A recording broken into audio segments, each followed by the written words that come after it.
Hello, my friends. This is Doug Fabian. Welcome to my weekly ETF report. As always, three things to discuss with you today to help you in your ETF investing endeavors. Today is Thursday, March 19th, 2015. Thank you for joining me. I want to begin by just talking about the volatility in the stock market. There have been big up days and big down days. It seems, just using the Dow Jones Industrials as a barometer, we don't go by a single day where the Dow is not up or down 100, 200, and an occasional 300 points. If you add up the last 10 trading days and just the point differential on each day, the Dow has moved 2,000 points in the last 2 weeks. That's up and down. So huge volatility. What is this all about? Why are stocks bouncing around so much and making very little progress? Because the Dow is up just a skosh year to date. It is because of what's happening in the currency markets. Now, there are some winners and losers when it comes to Germany. I was scanning the world, as we can do very easily with exchange traded funds, and I noticed there are two markets.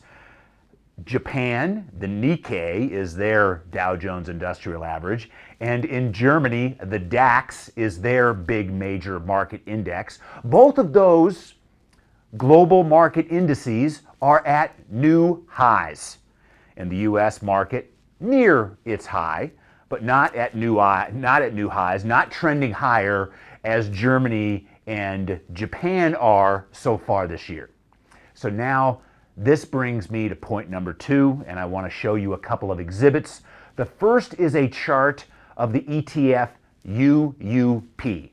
UUP is a reflection, it's an index fund of the US dollar. And you can see by looking at UUP that the March has been straight up. Matter of fact, UUP is up almost 10% so far this year. I have to tell you again, these are huge moves in the world of currencies. Currencies might move 3 or 4% in a single year.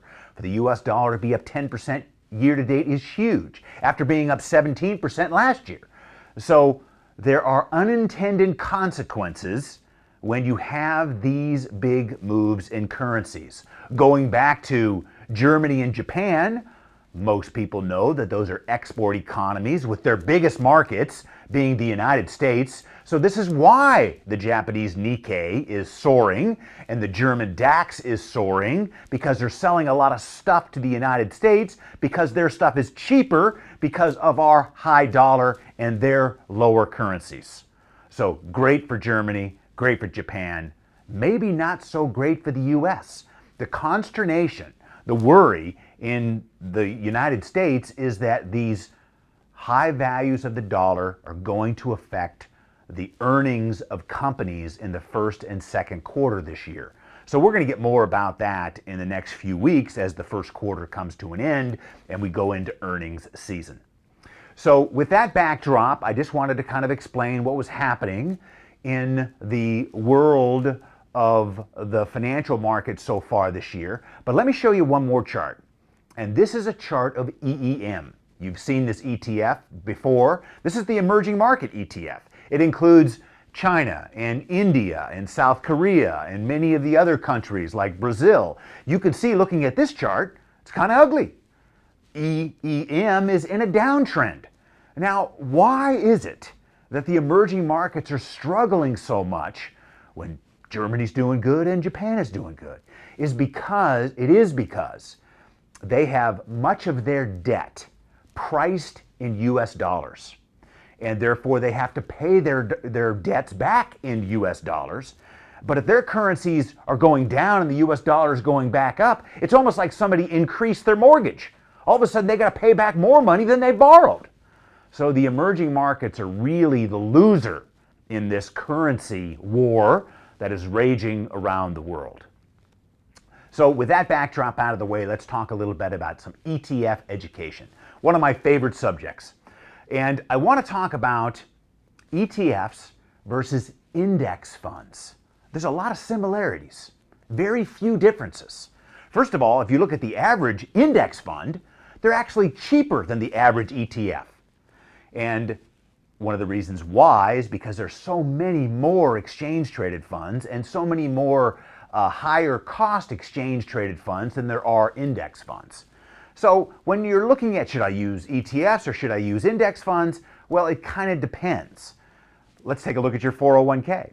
Most likely your 401k does not have ETFs available to it. So you want to use index funds in your 401k.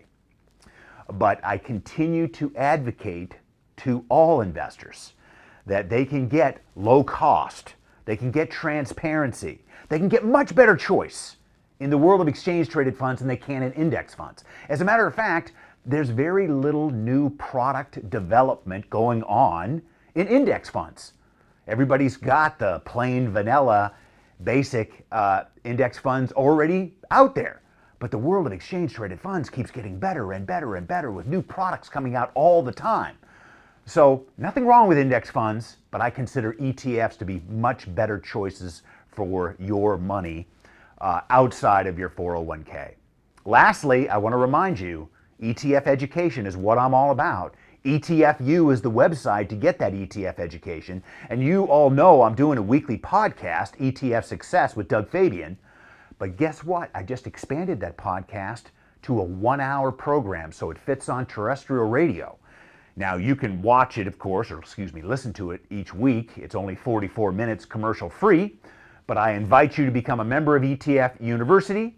It is free, and tune into my podcast each and every week. I'll be talking about more great subjects, and my focus is your success in ETF investing. This is Doug Fabian. Thanks for joining me today.